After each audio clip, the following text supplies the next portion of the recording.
5 o'clock. Call this meeting to order for Public Works Board. Roll call, please. Mr. Lehrer? Here. Ms. Schmidt? Here. Mr. Pickard? Here. Mr. Temperley already informed us he would be out of town. That brings us to our first agenda item, which is last month's minutes. Motion to approve. Second.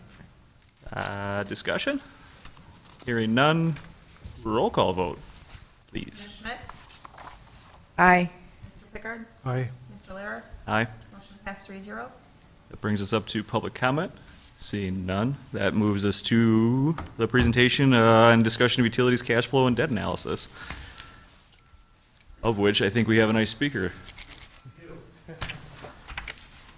Hi, good evening. I'm John Cameron with Ellers, and we have updated the cash flow analysis, debt analysis for all three of your utilities. So what we'd like to do tonight is just kind of give a synopsis of the analysis, help answer any questions that you might have, and just talk generally about what we're seeing within each of the three utilities as you look at future years' capital improvement projects. So this actually is an analysis that we did several years ago, well, maybe not several years, a couple years ago, for your last round of capital improvement projects over kind of a 5-year period. So really, it's as you get into your next planning cycle, it was appropriate to come back and update this analysis to look at the capital that you have planned for 2019 through 2023 for each of the three utilities. Look generally from a planning perspective, how you would go about funding those capital improvement projects for each of the utilities, and then what the overall impact or potential impact would be on user rates. So in terms of a summary, from a summary perspective, when we talk about the different utilities, one thing to keep in mind is that each utility is an enterprise fund of the municipality. And really from that perspective, what we're looking at from a planning, when we talk about planning, long-range planning for utilities, from a financial perspective, we're making sure that each utility is self-sufficient, meaning that the revenues that come in, and that primarily from user rates, are sufficient to be able to handle all of the obligations of the utility. So operating and maintenance, capital, and that's both debt service from your existing debt, any projected debt service that we would be looking at, and then looking at what sort of rate increases we might have to take on that debt, as well as any cash funded capital, making sure that, I think one of the most frequently asked questions that we get when we get involved with a utility rate study or long-range planning for utilities is, when is it appropriate to use cash? And we don't want to put ourselves in a position where we're dipping below, say, a minimum recommended reserve level, or leaving ourselves too short, knowing that, again, the utilities are self-sustaining enterprise funds, and we need to make sure that we have enough in reserves for rainy days, for emergencies, those sorts of things. So as we look at the total amount of capital that's planned over the next 5 years, and you've got hard copies of the analysis if it's easier to see. I know seeing on screen isn't always the easiest. I'm close and I'm still using it. So in terms of total project costs, we've got about $9.9 million that you have in your capital improvement plan spread out between the three utilities between 2019 and 2023. So about 4.5, just under 4.6 million on the sewer side, 4.3 million on the water, and 1.1 million within the electric utility. In terms of the sources of funding, what's planned for is the use of about $637,000 for sewer impact fees, utility cash in terms of those annual amounts of cash projects to be funded. When you look at it over a 5-year period, we're looking at using about $373,000 of cash within the sewer utility, $80,000 of cash within the water utility, and the electric side being able to fund everything in cash, not have to borrow for anything, at least projecting to not have to borrow for anything on the electric side at that $1.1 million. What's an impact fee revenue? So impact fees are one-time fees for new development Okay. paid at the issuance of the building permit, and they're spent on specific capital improvement projects that are specified in an impact fee study. Thank you. Sure. So in terms of borrowing, as we look at it, we've got about $275,800 of projected borrowing related to costs over a 5-year period.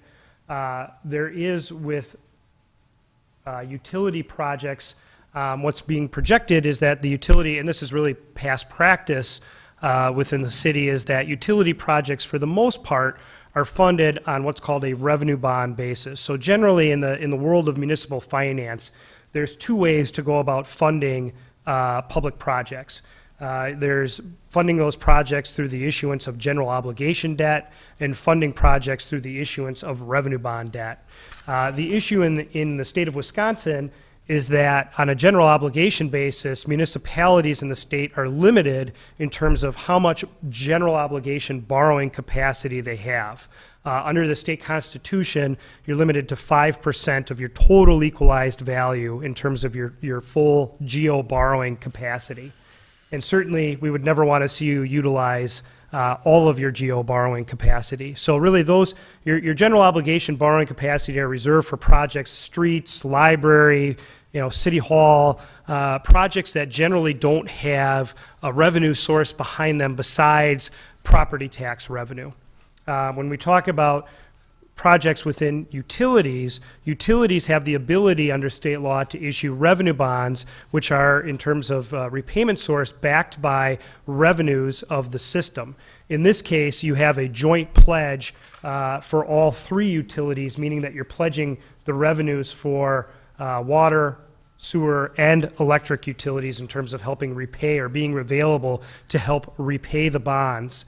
In terms of hierarchy, general obligation debt is considered the safest form of debt because you have an irrepealable property tax levy behind that debt. Just under that, in terms of safety factor from those people who are buying the bonds, are revenue bond debt. So revenue bond debt is still considered a very safe, stable form of debt issuance, but one of the trade-offs for it is because it's backed by revenues of the system versus an irrepealable property tax levy, is it does come with a reserve requirement. So what that does is it gives bondholders a safety net to know that if, say, something catastrophic happened tomorrow and for some reason you were unable to collect revenues within the utilities, you'd have enough revenue available in a reserve account, dedicated reserve account, to make at least 1 year's bond payment, debt service payment on your outstanding debt. So when we look at sizing revenue bonds, one of the items that we have to build in is that reserve amount and make sure and demonstrate at the time the debt is issued that that reserve amount is sufficient. There's a minor amount of rounding because bonds are rounded off to the nearest $5,000 increment. So in terms of projected borrowing over the next 5 years, what we're showing is about $8.6 million. And obviously, that'll change over time in terms of where you're at, as these are project estimates. When you actually go out to bid, I think the hope would be maybe you get more favorable bids. I think that happened this year for some projects over the initial budget estimates. So certainly, this will be fine-tuned as you go throughout your 5-year planning period. But how it initially breaks down is about $3.9 million, $3.95 million on the sewer side, and $4,675,000 on the water side. In terms of how that further breaks out, most of that is actually coming this year. About $6.63 million in utility revenue bonds that are planned to be issued in 2019, 2.9 for sewer, 3.69 for water, and actually we were just talking before the meeting, and it sounds like positively that the sizing of it may come down a little bit as you've gotten, actual costs or bid estimates for the projects that you're planning to do for 2019. So that's good and a positive to the utilities. In terms of what's planned for in 2021, about 1.36 million in revenue bonds, broken out evenly between sewer and water. And then a smaller amount coming in 2023 at 635,000, 330 for sewer, 305 for water. Right now, conservatively, we have that planned as a revenue bond. I think we'd have to evaluate whether it makes sense to do a standalone revenue bond in 2023 or based on what you're taking on the general side and where your overall capacity level, does it make better sense to do that in the context of a general obligation debt issuance? So I think that's something we'll evaluate, but conservatively from a planning perspective,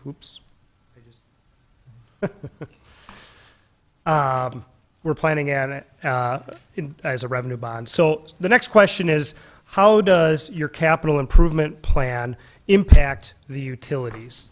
So this is your eye test for the day. If you can close your right eye and read the bottom line, you have better than 20/20 vision. You do have it as a paper copy here to walk through. So taking sewer first, really just to walk from top to bottom, each of the cash flows are set up identically. We have our total revenues at the top, with the first line item being total revenues from user rates. We have other revenues below that, which really is just interest income, no other income, again, trying to be as conservative as possible, being planned for. So we have our total revenues kind of towards the top. Then we have our expenses, our budgeted expenses for 2019, and then projected for the next 5-year period, really taking out about 3% a year in terms of inflation for operating and maintenance. So we have our revenues minus our cash expenses. So this is really, in terms of cash flow, this is a true cash flow analysis. So the operating and maintenance expenses that we're showing are salaries, benefits, chemicals, power. Does not include depreciation or other non-cash expenses. So this is really kind of a true cash picture here for the utility. So revenues minus expenses gives us a net before we make our debt service payments and capital. So we have your existing debt being shown first, and then new debt service being layered in below that. There's a minor amount of other transfer out, and then we show the capital improvement projects towards the bottom. So in years where you have bond proceeds offsetting the capital, we're showing those bond proceeds coming into the picture as an offsetting revenue. Otherwise, where it doesn't offset or it doesn't offset 100%, that's where your use of cash is coming in. So you can see on a net basis, for the most part, you are generating positive cash flow. You have, 1 year in 2020 where you're spending, about $275,000 projected in terms of use of cash. Now that doesn't mean that you don't have any cash within the utility. You certainly have reserves, and that's being factored into, and the full analysis is shown in the other handout, but it just doesn't show well on screen. But in general, what we're looking at is to make sure that the utilities on an annual basis are able to pay that net before debt service is sufficient to be able to make the debt service payments, that each utility can stand on its own 2 feet, and that one utility from a debt coverage standpoint isn't subsidizing another utility, that they're able to be self-sufficient, self-supporting.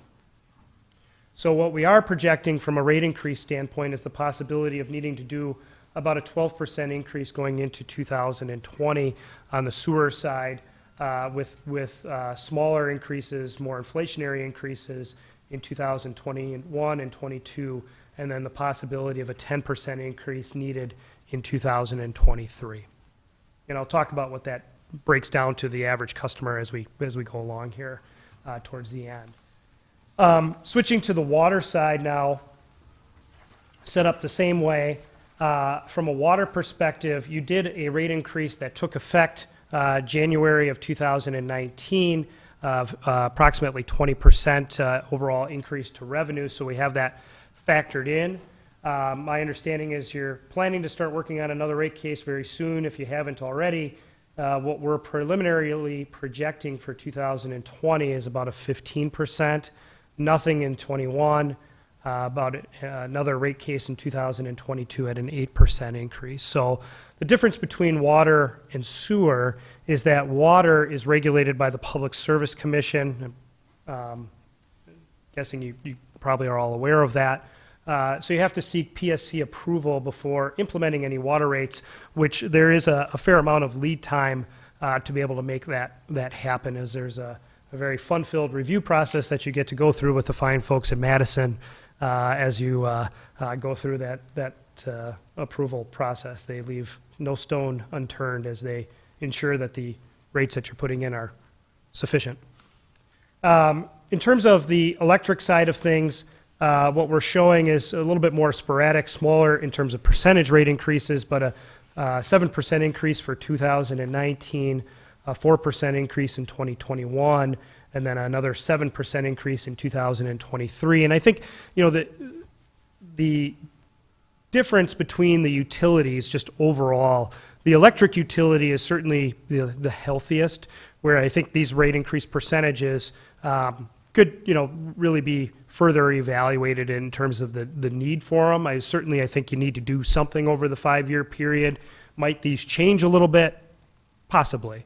You know, I don't think it's any secret, and I think the last time I was here talking about the same analysis, you know, in terms of the utilities, I don't want to say problem child, but the utility that has the most challenges is the water utility, and that's really what you've seen over time in terms of more frequent rate increases in order to be able to handle the capital and be able to keep up with the operations of the utility compared to the electric or the sewer side. But one thing I am seeing on the water side is that, you know, the increases that you've done have certainly had their effect, and the utility, I think, is certainly in a little bit better position than where it was when we first did this analysis back in 2014, when we looked at the all three utilities.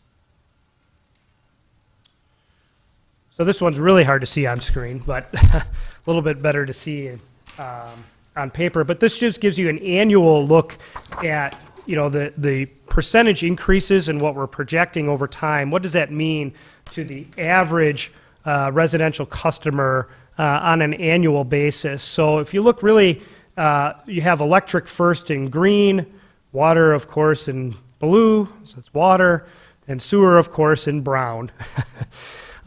So, you know, just walking from left to right, you can see the effect, you know, when we look at an average customer and an average customer's amount of billable water and sewer consumption and estimate of electrical usage, and really what these percentage rate increases mean to that average customer on an annual basis. So, you know, looking at the far right side in red, taking those annual numbers and dividing it by 12 gives you a good sense of where it breaks down on a monthly basis, because most people, when you think about your budget, you're thinking about it on a month-to-month basis. Why didn't you show it on a monthly basis? I should have.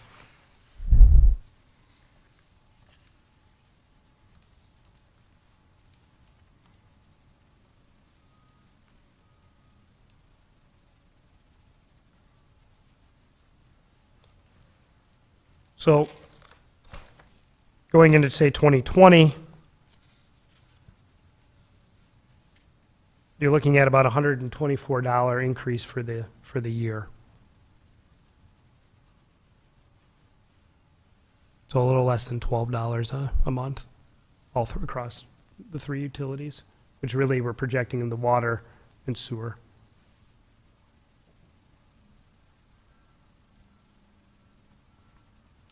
So we can update this to show the annual and just add another column to show what the monthly breakdown would be.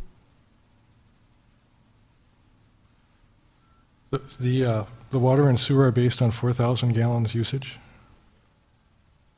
Correct.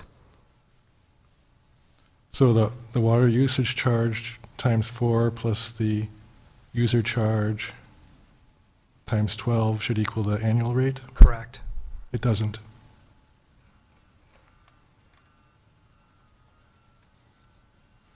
Same for the water side? The water works out, you know, Because you also have the public fire protection and the.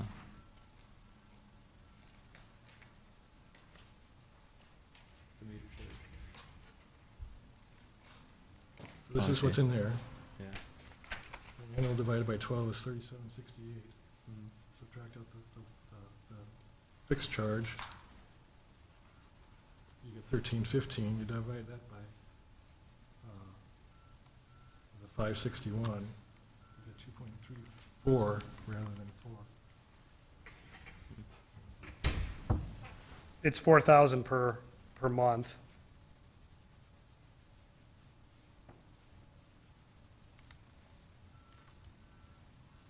So 48,000 gallons a year. Yeah, I did the annual but divided by 12, and then I worked on a monthly basis rather than multiplying the gallons up by 12. But it should work either way.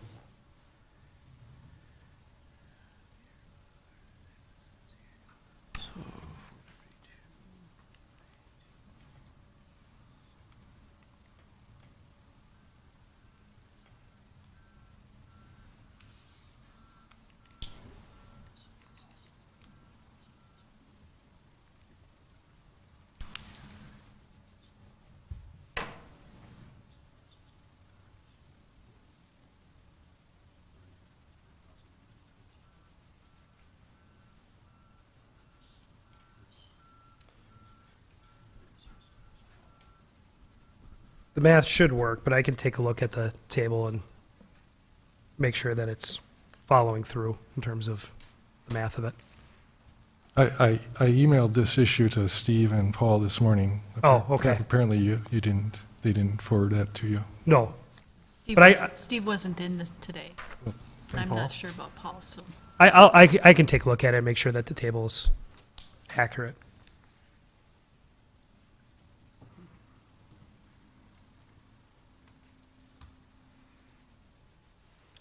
Any other questions on the analysis itself? Once you get beyond the 2023 mark, what was the rationale for the increase part? Is that the 3% per year?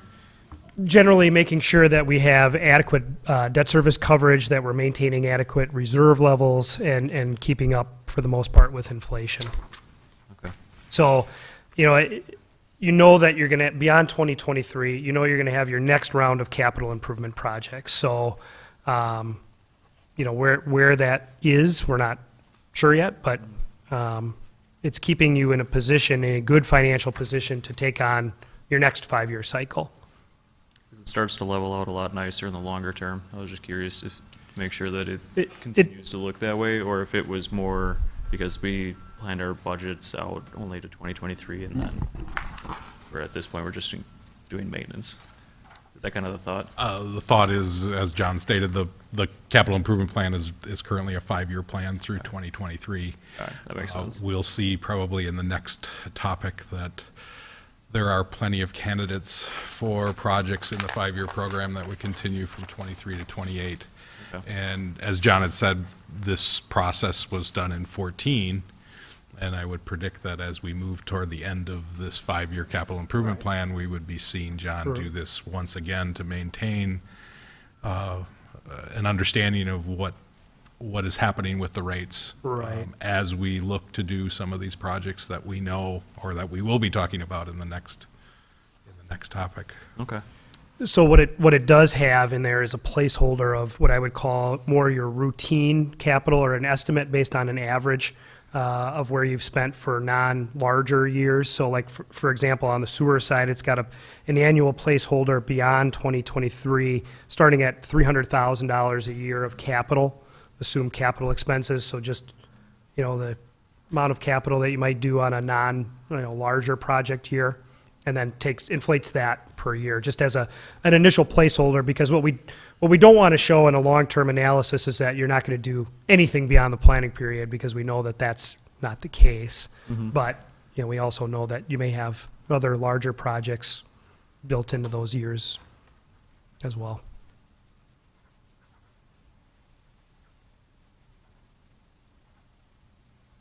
Any other questions, comments? I have a question on page 8 of the detailed report. Sure.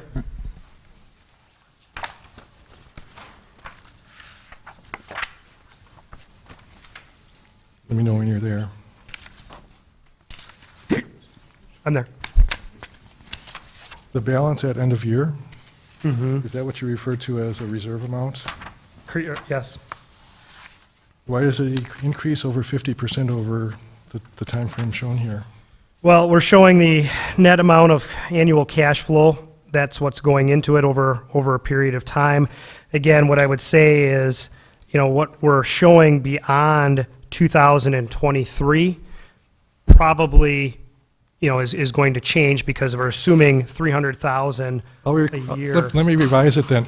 Why does it increase $1 million from now till 2023?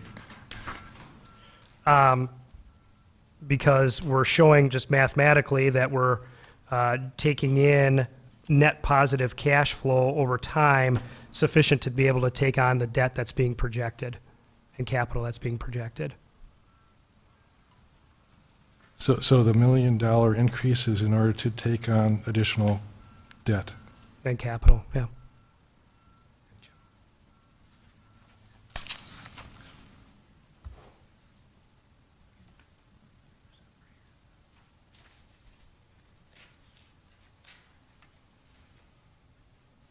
So then once we get up into that extra $1 million a year portion, does that ever come back down Sure. after a time? Or where, all right, so at year one, so now, are we below that 5% threshold? So we're trying to build up to that 5%, or does this push us just a shade over Oh, that? you're talking about general obligation borrowing capacity? No, this wouldn't affect your Well, this GO. doesn't affect that. That's Yeah, different. so this is a plan based on, from your capital improvement plan, what you're showing in terms of projected borrowing versus use of cash. So that's what we've taken and modeled.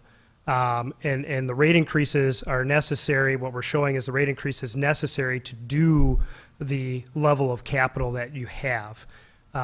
In future years, beyond this year, might you be able to apply more cash and offset some of these borrowings? Sure, that's a possibility. So I understand a utility has a certain amount of capital investment in the infrastructure.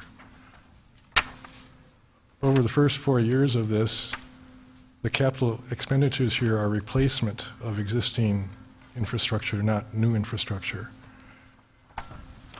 I just have, so there's I don't see that the total capital of the utility is actually increasing if you're replacing existing capital. I just don't understand the logistics. Okay, let's go to the electric. The electric is also increasing, and we're not borrowing. So if you're not borrowing more in the electric and your reserves are increasing, they're not increasing to cover the borrowing, why are those increasing? Well, right now, your utility is taking on positive cash flow.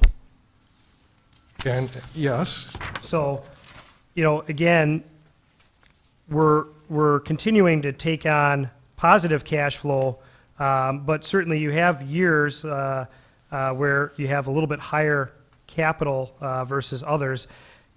Certainly, I think you'd have the ability to estimate whether these rate increases on the electric side, going back to the presentation, are really necessary. so where did the rate increases for the electric side come from? They came from us, in terms Okay, of developing what those. drove the electric rate increases? Making sure that we have a reasonable amount of net annual cash flow within the utility to keep building reserves, to continue to have money available for capital, as well as the overall operations of the utility. So is there a goal of a certain amount of capital, or is it just kind of, That's my next question. I mean, Is there a certain, Sure. yeah, like you said, a goal of how much we're Sure. supposed to have. So, yes, there is. So at the very least within the utilities, what we'd want to see is that you have enough to be able to cover 1 year's worth of debt service payment plus anywhere between 3 and 6 months of operating expenses. And can the electric utility do that right now? Yes, the electric utility can. And then why is there a need to increase the cash reserves?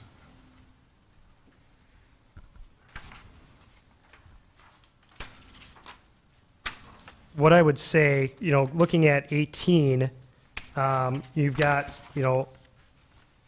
a smaller amount net annual cash flow. If we didn't show a 7% increase in 2019, for example, you might have some positive cash flow, but it would be certainly far less than 554, because the 7%, if you look at the top of the page, the 7% increase gives you an additional 559,000 of revenue. So what that would mean, say you didn't do it, say you don't do any rate increase, which is certainly feasible. If you didn't do any rate increase, what we would be saying is you'd be breaking even at the end of the year in terms of doing all of the paying your operating expenses, paying your pilot payment, paying your existing debt, and paying the $290,500 of capital. You'd break even or be slightly negative for the And you're looking at what page and where to determine that? page 14 of Okay. the detail, And which spot on the detail? 2019. So then the 7% increase would be this number, and then the net annual cash flow. So if we take out this 555, got it. then it'll come to there. So you'd be really break even for the year or slightly negative. So it's keeping the utility, again, did you not see that? I see that. Okay. So it's keeping the utility really at about status quo in terms of where it's been historically. Again, I think the electric utility is the one utility where you'd have a little bit more flexibility to maybe not do the rate increases that we're projecting here compared to water and sewer. I was going to say my bigger concern is water. So let's say that cash flow is break even. Why is that bad? Well, just in concept over a period of time, break even, essentially means we're generating, zero net cash flow on an annual basis. I know. If we have a situation where you have, unexpected capital compared to what you budgeted for, That's what the cash reserves are for, right? that is, you potentially draw down those reserves over time, which is certainly feasible, And then you do a rate increase. and then you do a rate increase. So you got it. So why increase rates before you have the issue? Oh, we have an emergency. Okay, increase rates, use the cash reserves and increase rates for the next year. Versus this plan is, there might be an emergency next year.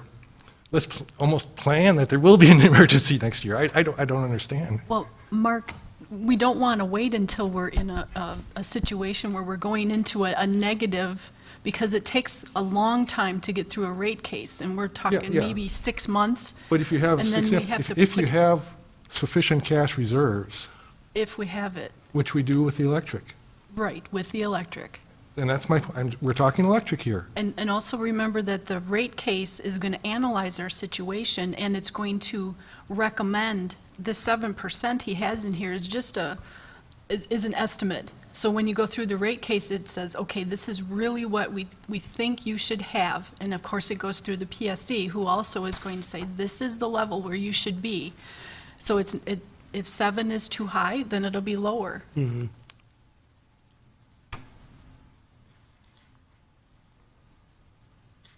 My bigger concern is water. Or sorry, not water, Yes. sewer. Yes, water is a very big concern, and that's why we've been doing rate cases for these last few years. Only because, like, if you look to what we're talking about for the whole cash reserves portion, the sewer looks fine, or the sewer looks consistent with the electric. So as long as those two are consistent, at this point, the oddball is water. And Right, that's in also terms where of, you in have- terms of the reserve levels, right? Yeah. Yeah, I agree. And really, you know, when you look at the CIP, you know, if you look at, say, page 11 of the detailed analysis, the fold-out page for the water, if you look towards the bottom of that page, below the debt service, and you see the capital projects and the bond proceeds coming in, what it's showing is, you know, the need to borrow for everything really within the water utility over the next 5 years, because you just don't have the cash reserves within the water utility to really do what you want to do besides more minor levels of capital.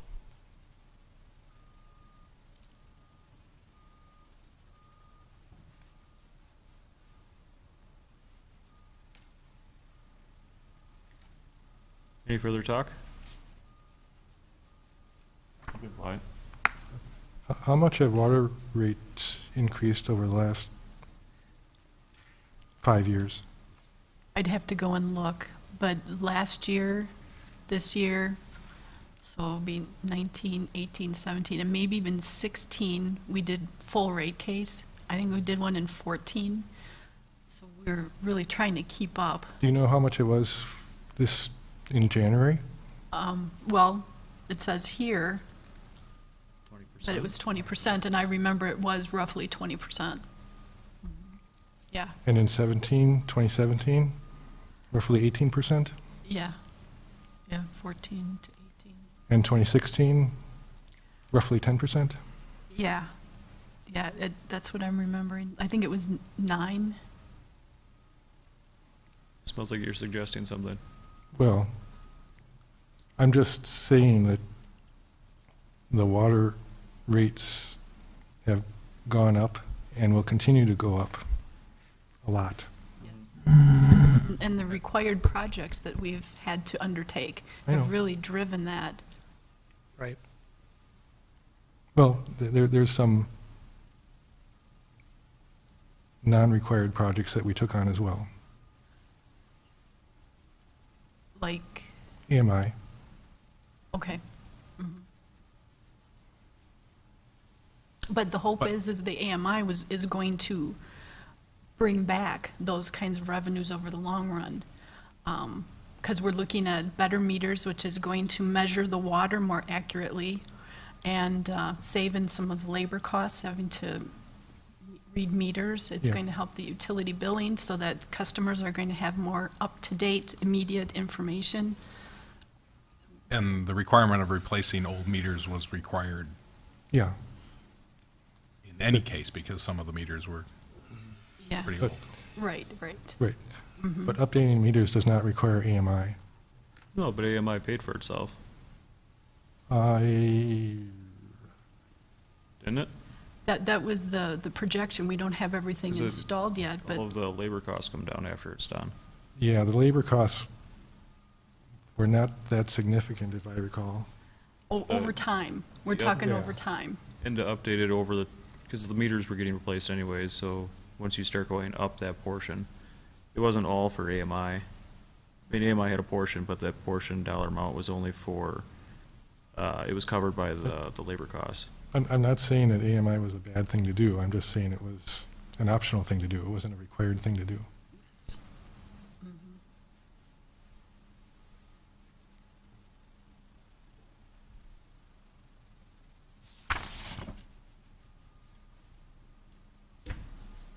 So, Mark, can we go back to your initial question about, I don't know if we were all on the same page with the $1 million in the, your first question on this topic? well, Oh, the increase of $1 million in the unrestricted. Which page? I think you electric, said. Yep, if you look at page 14. 2023 versus current.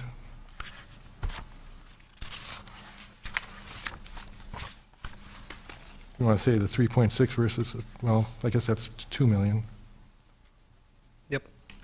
So it's like, So you're right, it is an increase in growth and in reserves over that period of time of about 2 million. So, and for a rainy day.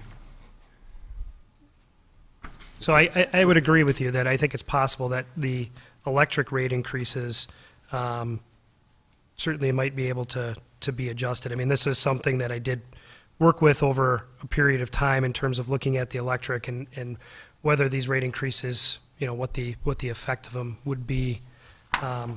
So the electric, you certainly might have, more wiggle room to hold off on some of these increases, which would be great.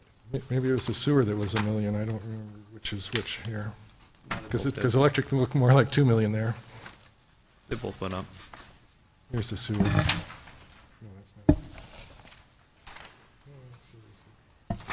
one of them. It was over the term for the balance in 18 for sewer was 4.5. Yeah, sewer is about $1 million increase Yep. over time. That happens primarily in the later years, like 22, Mhm. 23. Yeah. Which to your point is marginally interesting, because in 23, we're looking at a 10% rate. Which goes back into the balance. Yep, so in 2023, that's a little bit heavier capital year. In your 24 through 2030, John, those are the standard minimum PSC, cost of living. It's really, we're projecting your operating and maintenance expenses going up by 3% a year. So, keeping up with essentially that rate of inflation on the operating side. If that doesn't happen on an annual basis as you do your budget process, the nice thing about the sewer utility is that it is unregulated. So as you go through your budgeting process, keeping this in mind in terms of how it then translates to the detailed budget in terms of operating and revenues is key to knowing whether this 3% in these future years is really necessary or not. And I think the next round of capital too. And the PSC has, for water and electric, has that rate of. Right. So on the water and electric side, and I think, with what we're showing on the water, both utilities, they have benchmark rates of return. Water is a little bit more stringent than electric. The benchmark rate of return is tied generally to where interest rates are in the open market. And really what they like to see when you come in for a rate increase, when you establish what's called your revenue requirements, which is the amount of revenue you need to recover from your user rates, part of that is a rate of return on the undepreciated utility financed assets in the ground. Right now it's right around 5%, a little bit over. Historically, it's probably been around 5-6%. Generally speaking. So what they like to see is that a utility is earning right around that benchmark return. If you come in for a rate increase and you say we need 6% and benchmark is 5%, unless there's an extremely good reason for it, PSC generally doesn't grant that. But what they like to see is a positive rate of return, because what it tells them just generally is that you're generating enough cash flow on an annual basis to be reinvesting in the utility and earning a positive overall cash flow, and that you're not setting yourself up for some of these larger rate increases, more rate shock type thing where we do nothing, which is not uncommon on the water side, doing nothing. Now we have a major project and we come in for a 60% rate increase or something, really high. So it's a quick measurement of overall utility health. And the name is escaping me, but the PSC allows a short, it's not a full rate increase. Correct. It's called a simplified increase. Thank you. Yep. And that's been right around 3%. So it's also tied to inflation. If you look at the last several years of history, it's been 3%. Is that something we've typically leveraged in the past, that simplified 3%? We have, and that's why I wanted to point it out, because I think that's part of why, along with the reasons that John has given, that's also the reason that the electric and water has this 3% in, because we have looked at that simplified in the past in years in order to keep that fund balance. And in fact, the PSC even recommends that so that you don't get into these large, and John, you mentioned before, 50-60% increases if you're doing an inflationary simplified rate case in years where you're not looking at major capital improvements, that will keep you on pace for that inflation rate. And the PSC recognizes that and does have a simplified rate case that Is that what requires we should be much less, Yes. correct, Yes. Betsy? Because those rate cases are very intense. Is that what we should be looking It takes months and into, months. Well, say, the water in 2021 and the electric in 20 and 22? the reason that it's not shown, so on the rule on the water side is you have to have your rates in effect for one full calendar year before you're eligible again. So ideally, if you can time it so that you're like this last case where the rates took effect January 1st, that's great, because what they want to see is you go through the year, you do the annual report for that year, which is due April 1st of the next year. If you have a rate of return that is below the benchmark standard and would be below with that 3% increase, you would be eligible. So in a lot of cases, what happens, just based on how long it takes to get through the review process, is the rate increase may not come through, right at the first of the year. So you might have to sit out a year before you'd be eligible again for a 3%. You can apply for a rate increase at any time. It doesn't have to be at the end of the year, correct? A conventional case, yeah, yep, you can do that at any time. And the simplified, it has to be at the end? No, the simplified, you have to, it has to at least be after your annual report is done for that year. So you'd be waiting until, in this case, after that April 1st date to see if you're eligible. And that applies for both water and electric? On the electric side, I'm not as certain if there's a simplified increase process. That I can't tell you off the top of my head. I can't tell you either. But we have But done it for in water, for sure. Yeah.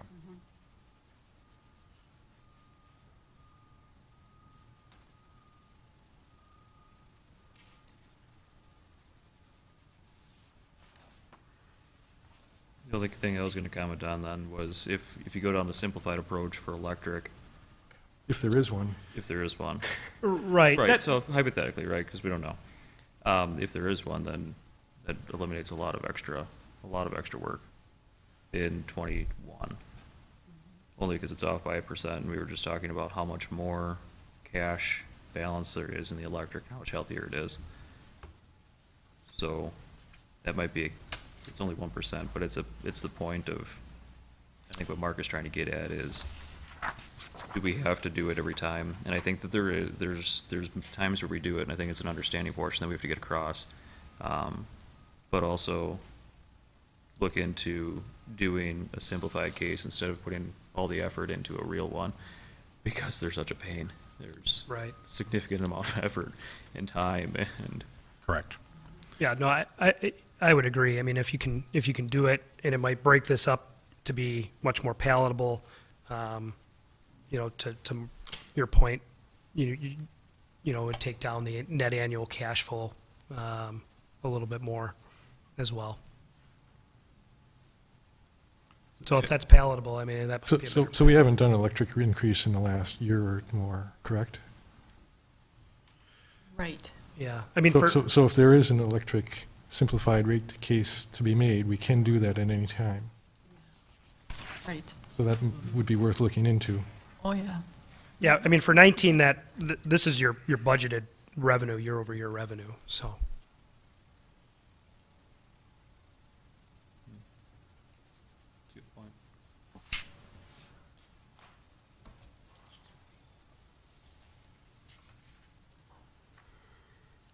Further discussion?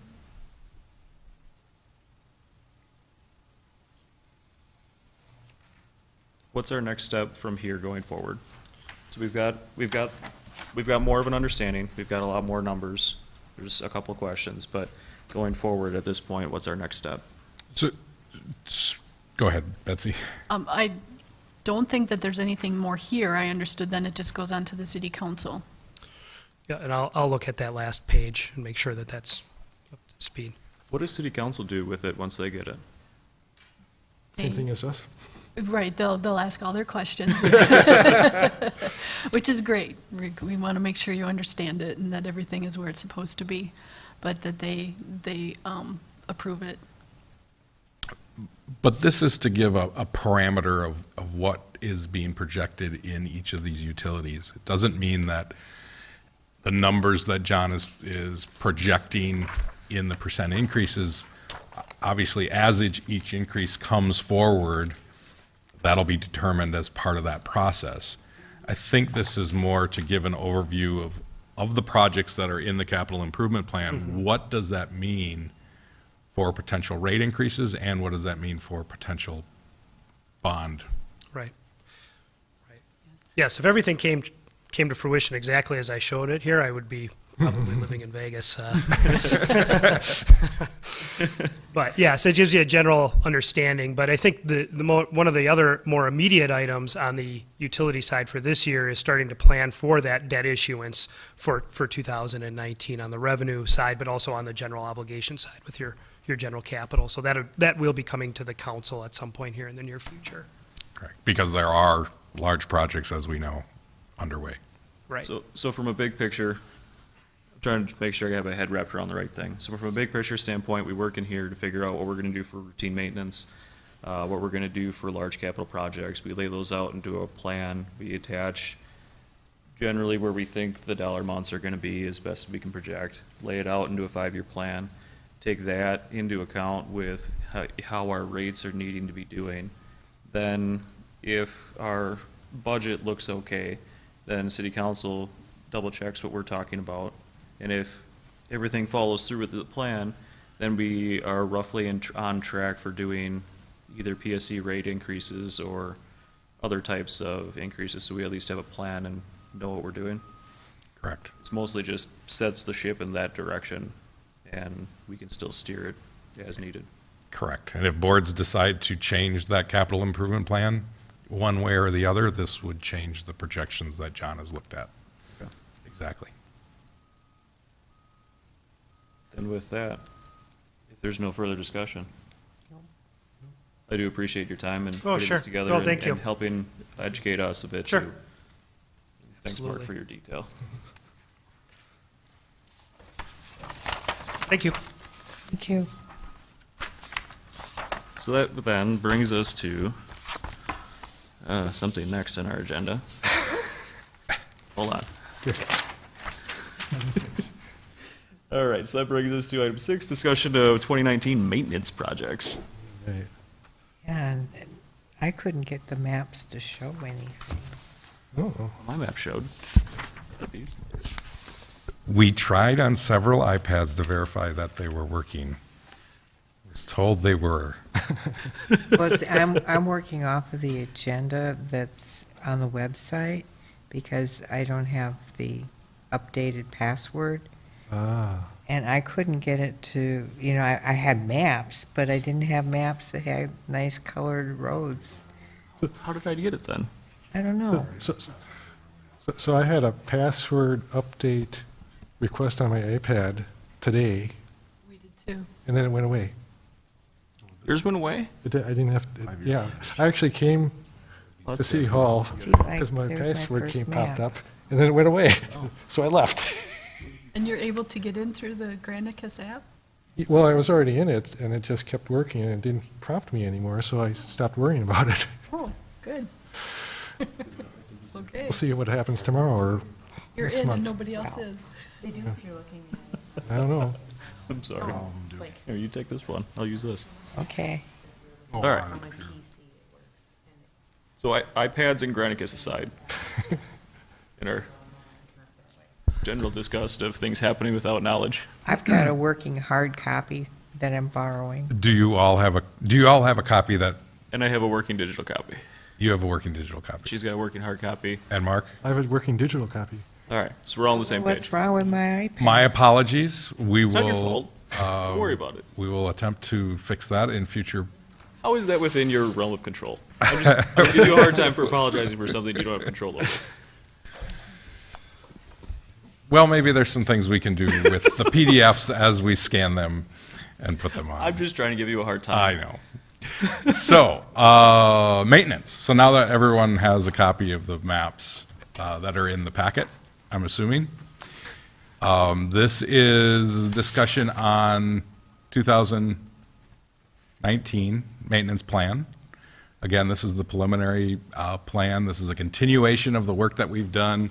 I apologize, I've got to adjust. Is this? It's the same page. See if I can do that.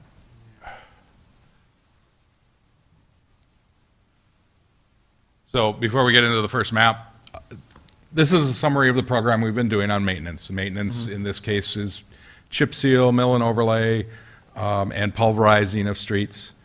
This is a program we've been doing for a number of years, from the analysis that this board worked through a number of work sessions. I believe it was in 2015 or 2016 when we first started this program in earnest. If you recall, last year after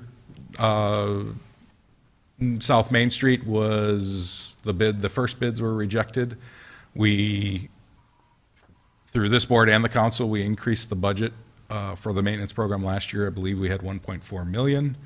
Of that, there are some funds remaining. We accomplished many of the streets that we talked about last year in this program. We will look to use some of those reserve funds and the $100,000 that's in this year's budget. So we're looking at about $600,000 to $650,000 in this year's maintenance plan, at least that we're projecting. We'll start into the maps a little bit. The first map that you're seeing, and I know it's on its side on the screen, but this is the 2012 through 2018. All of the shaded streets in one shape, form, or another have either gotten a chip seal, a mill and overlay, or a pulverization, or have been totally reconstructed as part of a capital improvement plan project.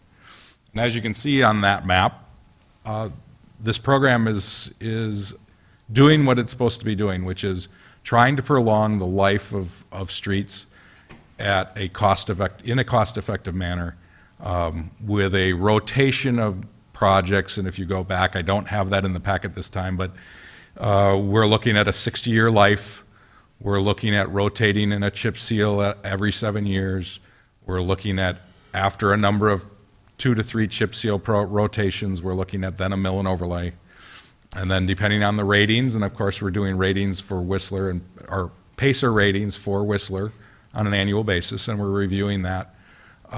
We're continuing to work through the entire inventory of streets, the 35 plus or 32 plus miles of streets. As you can see, we're getting through quite a few of those streets in the last number of years, which is making the choices more difficult, because if you recall, and we'll jump into the next one. Just on that one, Sure. I noticed that Tyranina Road is not dark. Does the city have any responsibilities for Tyranina Road? Tyranina Road along the north side is county Entirely. County highway? Yep. So those are under county jurisdiction at this time. Okay, thank you. One less problem. Pardon? One less problem to deal with here. Yes. Now, portions of Lake Street, and I believe the county is looking at doing some mill and overlay work actually between Johnson Creek and the city. Right. In fact, this year, just to relay that information, from an area approximately where Enterprise Drive is, that is still county jurisdiction. So their project will come into the city as far as Enterprise Drive this year. And then on What's that project? Pardon? What is that project? Are they just mill and overlaying, or are they? They are mill and overlaying, yes. I know terms. Holy crap! Sorry. I'm sorry. You know the terms. Do you know what they mean? That's Did take off the top 2 layers, 2 inches. Yeah. Oh, boy. How many years have I been here? I finally figured this out. Okay, I'm sorry. No problem. It was a proud moment for me. So you see what our program has been, and that was the goal, is to understand the cost savings, understand what this maintenance is doing and saving dollars. And it's working? And I think it's working. I hope that the community sees that it's working. I think as you drive around many of the streets, I think many of the streets look in a lot better shape than they did 3 years ago, and we're continuing to work on that process. This year, with a number of major projects happening in the capital improvement plan, choices on locations for maintenance have been challenging, and we'll jump into that in a minute. So any more questions on that first map, kind of where we've been so far? We are getting close, 2012, and it is now 2019. We will be seeing some chip seal program on some of those streets probably next year. Our chip seal program this year will probably be a lot smaller. We will probably do it through the county again to use those county road aids as we have in the past. And we've been talking with the county, but as of right now, our chip seal program would be probably pretty small in this overall plan as we talk about it. So, I noticed there wasn't much for crack sealing in this next upcoming plan either. actually, we didn't list all the streets that we want to crack fill. Okay. Crack filling will be very heavy this year. Not necessarily bid, but through street department. Okay. The crews will be, hopefully, as if the weather would continue as it has the last 2 days. Gee, I wonder what the chances of that are. Have you looked at the forecast? Unfortunately, the forecast is not going to cooperate the rest of the week, but crews are ramping up. I know the equipment was being readied for the crack filling operation to begin. I've been working with Dave and talking to the street superintendent about streets that are definitely on these lists, streets that have been rebuilt in the last number of years.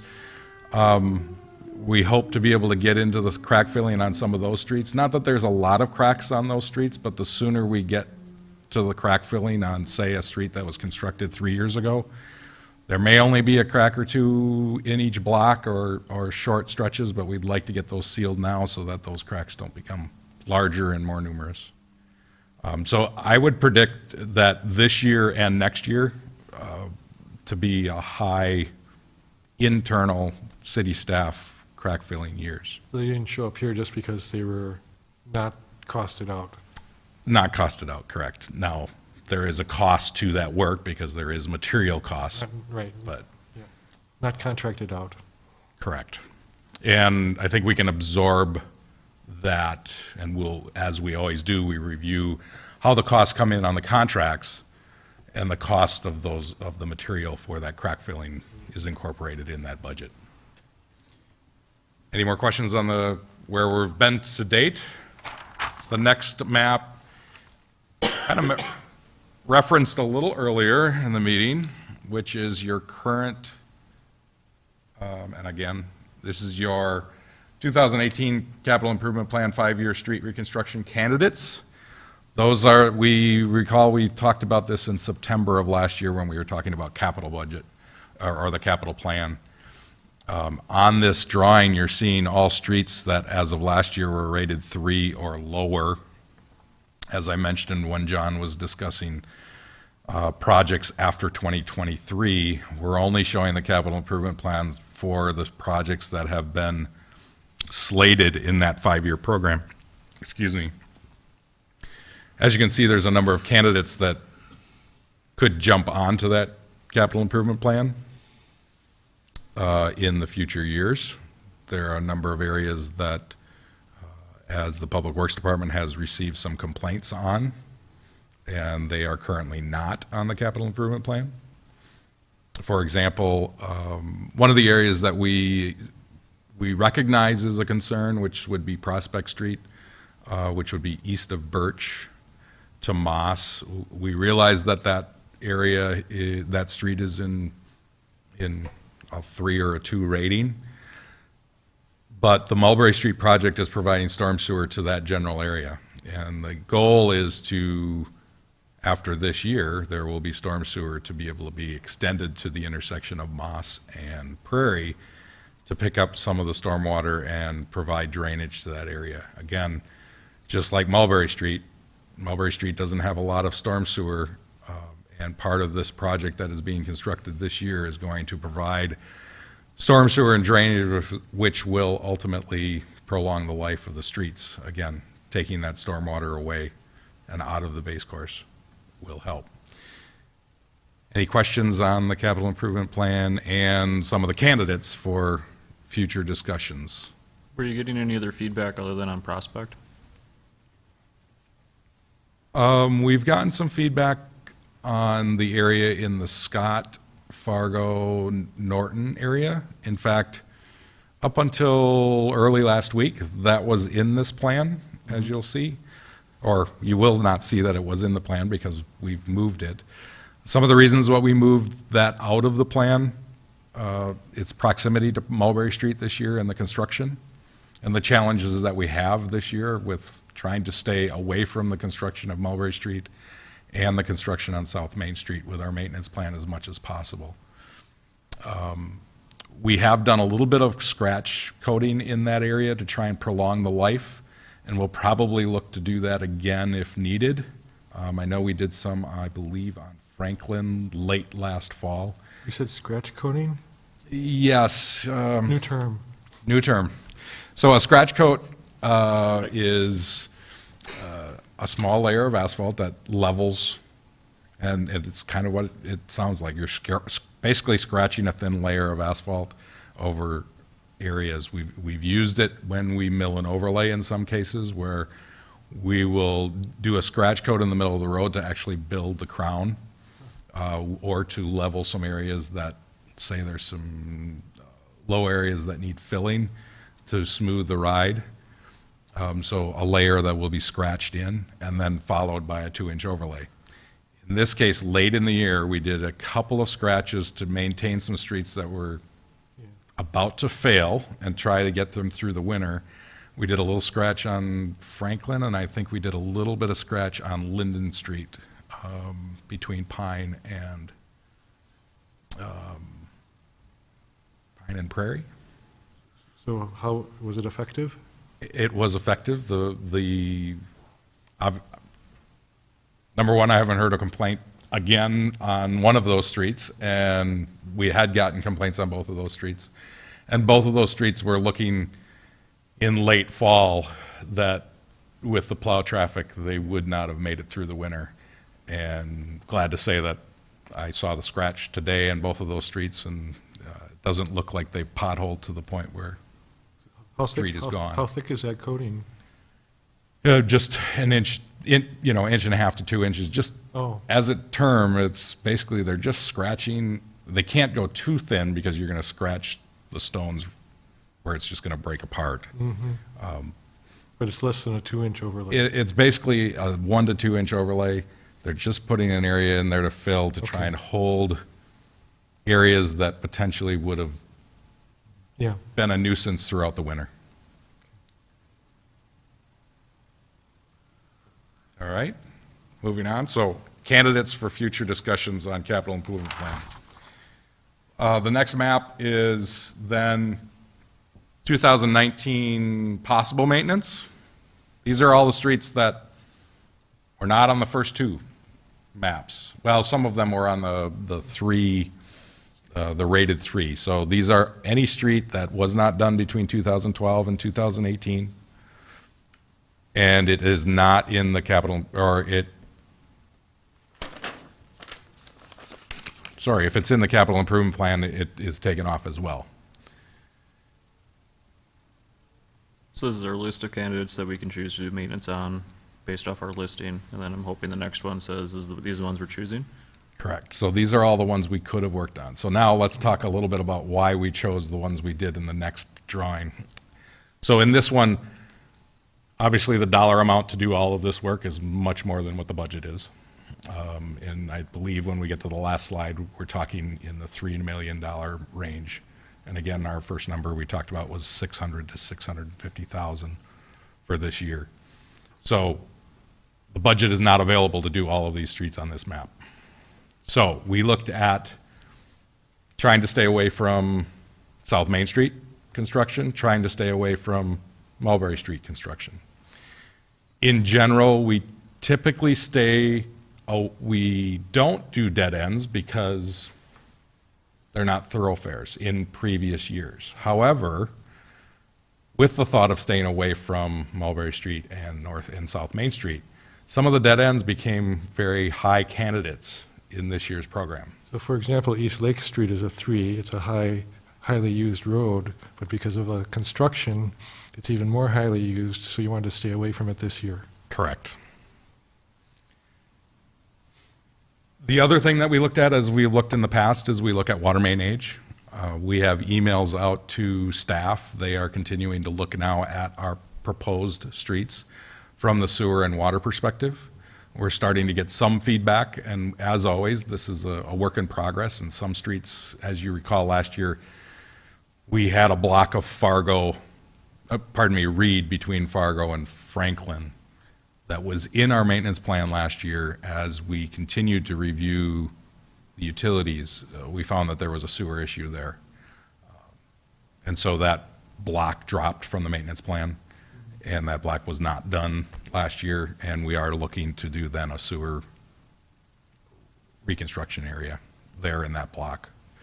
I didn't see it in the sewer capital improvement plan. I believe it was in John's, I think it's in John's presentation. I think it was one of the last things we added because it happened late in the year last year. So any questions on the possibles? It's there. It's there? All right. The next map is then our current proposed list, or streets that we're looking at. With this list, there is also, this list in the projections is approximately $670,000. However, in our projections in the past, we have been conservative, and our prices have been coming in. I see a range of low end 670, high end 991. Correct. And we have been running Towards low. a little bit to the low end of the low side in the last 2 years. For example, I think you see that we have $20 for a mill and overlay on the low end. Last year's bid prices on the asphalt alone, that means the milling and the asphalt, was approximately $10 a square yard. Now, that doesn't include unknown curb and gutter replacement or other base patching that happens on each street. So theoretically, we're in that 10 to 20 range all the time. But some streets are coming in closer to that low teens, and some of those streets are coming in closer to that 20 or over, if we would look at each individual street. But in general, because there was a balance available, we have been running under that low end. And so we did use, you're right, we did use 670 to 900, but that low end in the past has been. And again, we'll get our bid We'll see. in May, and we'll have to maybe adjust the streets that we're looking at. One street that we haven't shown on this map that we are considering and we have gotten complaints on is Harvey Lane. And that would be a potential. We're looking at the utilities right now. We are looking if the street department would have the time, or if a pulverize would not work in that area, if we need to put a substantial amount of base in that street. And if the budget allows, that might be another street we would look at. That's Harvey Lane is off of Ferry, not the Harvey Road that's out by the water tower. Any questions on the location or the choice of some of those streets? I think I mentioned earlier we were talking about Scott and Norton and Franklin and why that area came off. Upon review of Brian's lead service laterals, that's a early 1910, 1920s water main, and quite a few lead services that have not yet been replaced in that area. So rather than spending the maintenance now, let's let them have some time to replace if they would like, and then also the fact that the proximity to Mulberry Street, let's wait one more year in that area. Any questions about the choices or the recommendations that we've made? My only question was considering further down the road to Jefferson and Stony Road.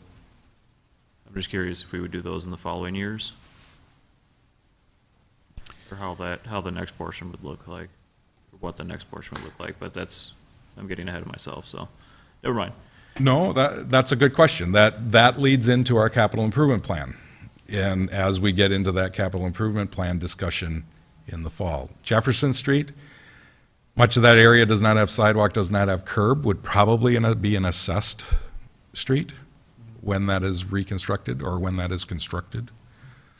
Jefferson from CP Avenue toward, not all of the way to where the point that we milled last year, but much of that street is not improved to city standard at this point. And the other street was Stony Road. But that'll start, Same situation. It does not have curb, does not have sidewalk, would be a potential reconstruct. It is definitely a candidate. There are areas there that yeah. need drainage help and street So surface help.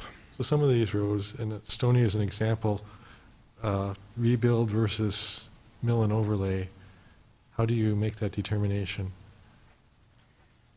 So in our previous discussions, and maybe we can revisit that, generally numbers that are in the 6 through 8 range were chip sealing, sometimes a 5. 4s and 5s were typically milling and overlaying. 3s were typically pulverizing. 2s and 1s were looking to reconstruct at some point in the future.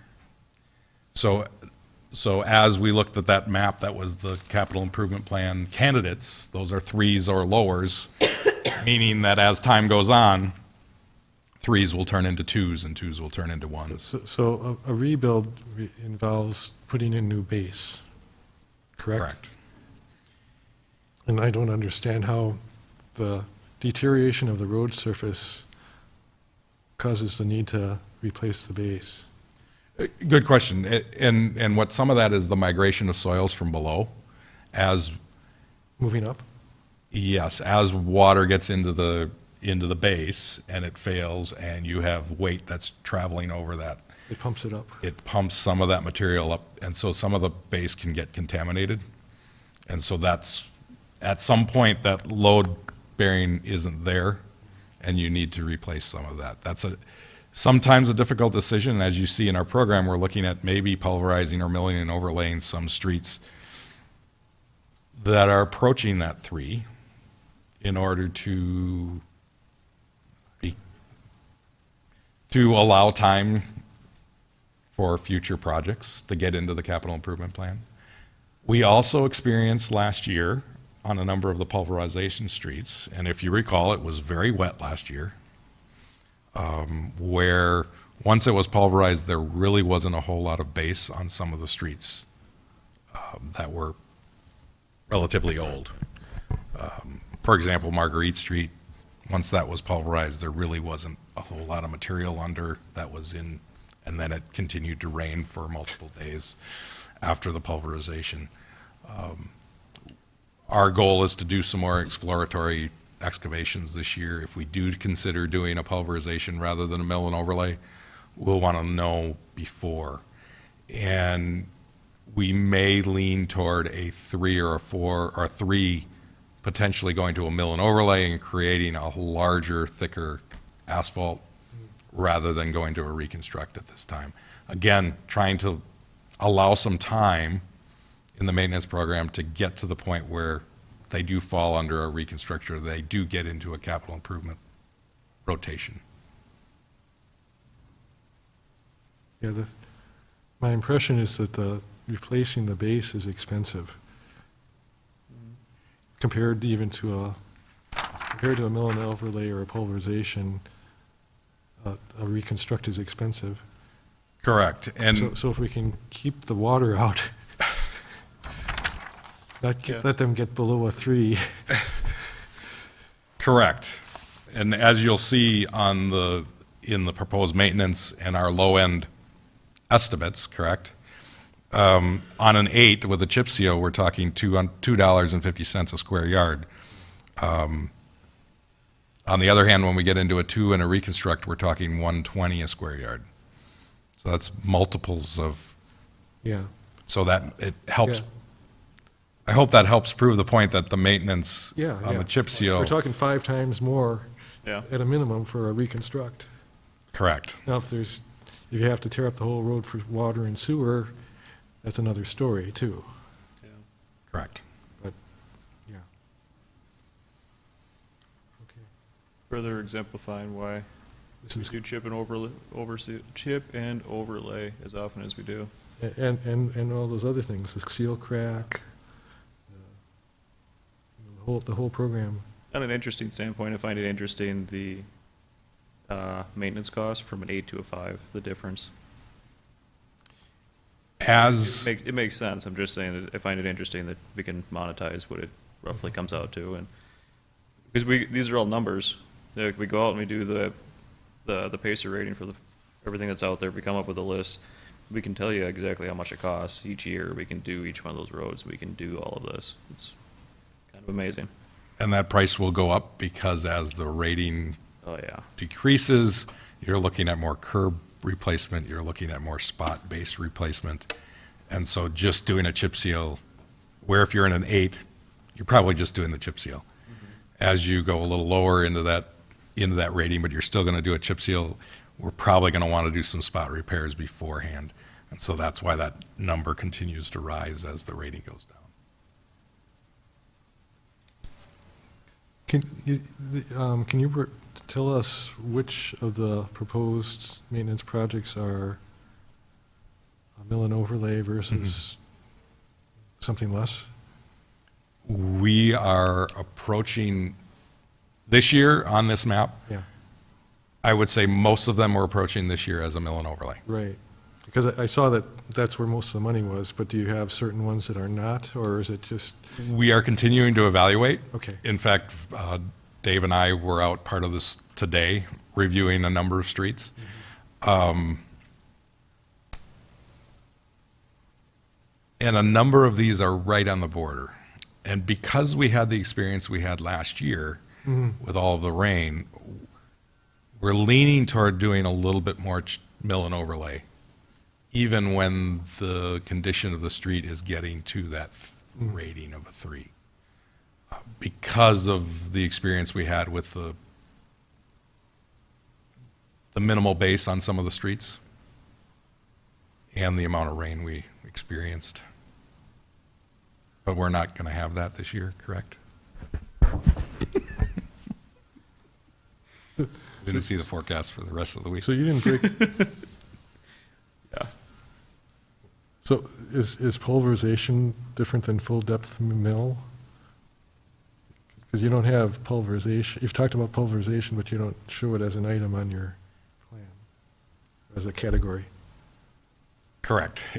In a sense, it's the same thing depending on how you look at it.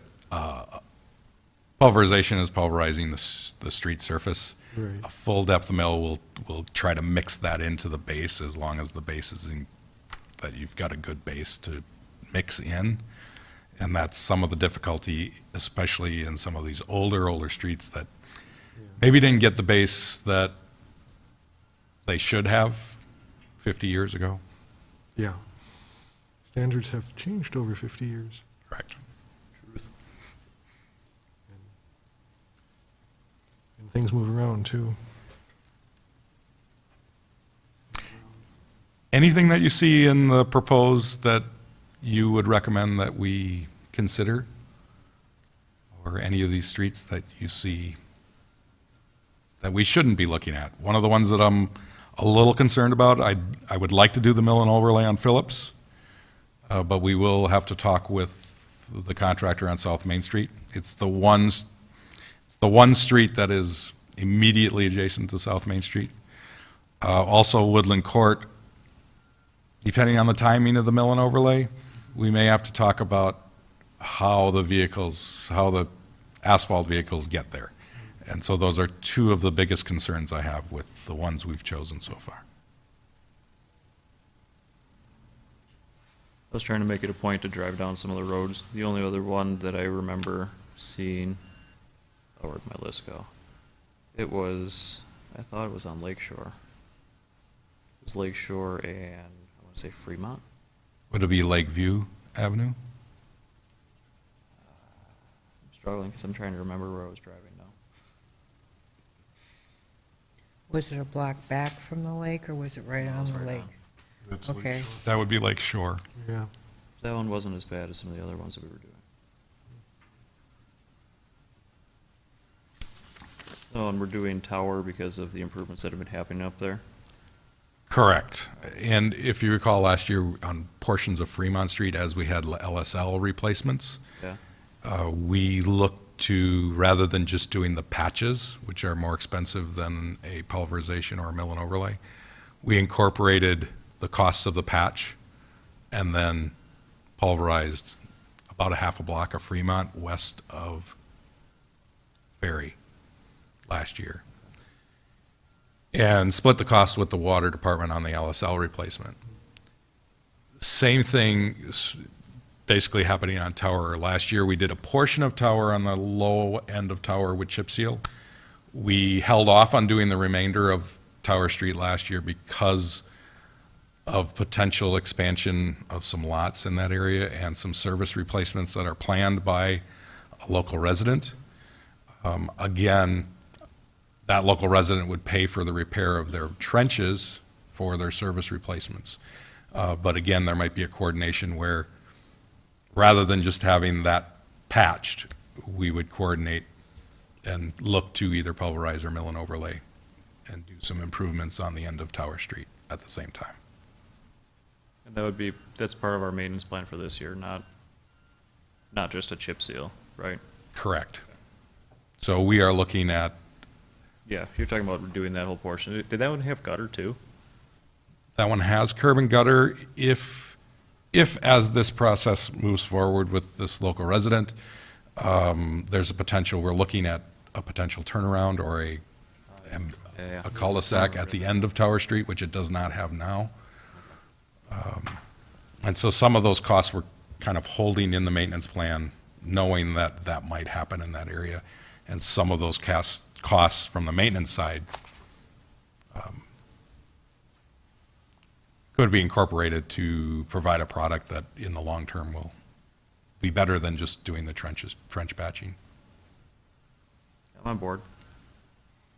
You mentioned, did a overlay, I think, on Fremont west of Ferry?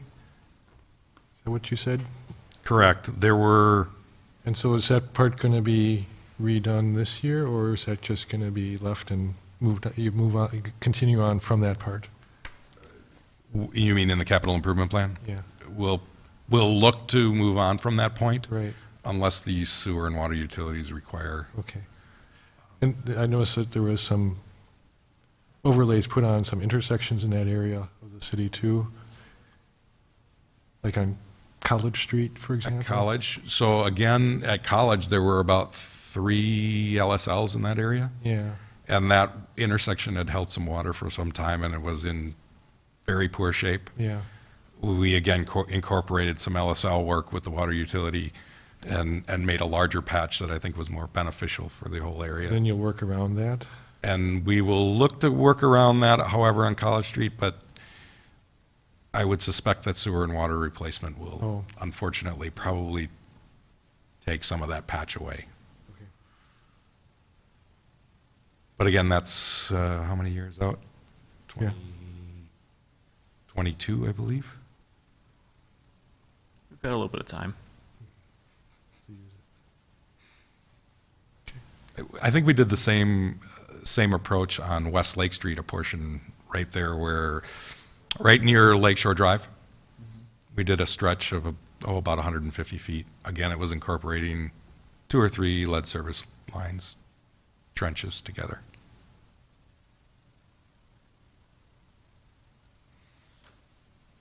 So, for this maintenance project for this year then, this is still an overarching position of where we are. We're basically just reaffirming that we're marching in the same direction. Correct. There's nothing that we need to do because we're still headed down that same path. We're not adjusting anything more based off our new information. And we're continuing on, right? With any changes that you want to make, what we will do is we will move forward with the bidding process here in April. Usually that bidding process, I think we're looking, in fact, I have it, my projection. We haven't talked about many changes, right? I mean, We haven't. mostly questions at this point. So we're projecting to go to open bids on the projects that we'll put together this month. We would look to open bids on the 10th of May, which means we would bring the bids back to you on the 14th of May at your next Public Works Board meeting, with then a recommendation to the council to move forward with any of those bids. So what we'll do in the next couple weeks is put this plan into a bid package for one package for asphalt repairs and then a second one for concrete repairs. Will that include sidewalks? It will include the sidewalk that is in the budget from the council as well. Are you taking nominations of people's sidewalks that need to be repaired? We always have a list. If anyone has an area that needs to be repaired, call the Public Works office, leave the address. There is a running list that we look at each year to look at, and then once that list is approached, then we will go back to our counterclockwise movement across the city. I think we're still in that Ferry Drive, Fremont College area with the repairs at this point on that counterclockwise rotation. Mine are in good shape, but am I walking around the neighborhood? There are some that are not. I'll put them on the list. Please call us. I did get a call, I had a message today that Dave, I think, is going to go look at one in the morning. So Okay. call in if someone has one. We'll put it on the list. We'll do those until the funds are unavailable, and we'll continue to have that list for the future years.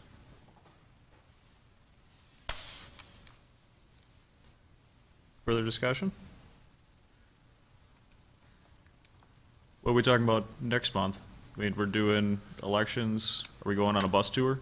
We're going on a bus tour. We're doing Bid package? the big package. It's actually quite a bit. Usually we do the bid package and then we head out on the tour. We'll try to get a list out. I think there's a couple major projects that probably will be on that list. Anything else that you would want to see at that meeting next month? It's going to be a packed one. Okay. And if there are recommendations on locations or projects that you want us to tour in particular next month, please send us an email and we'll add it to the list. Will do. With that, meeting adjourned.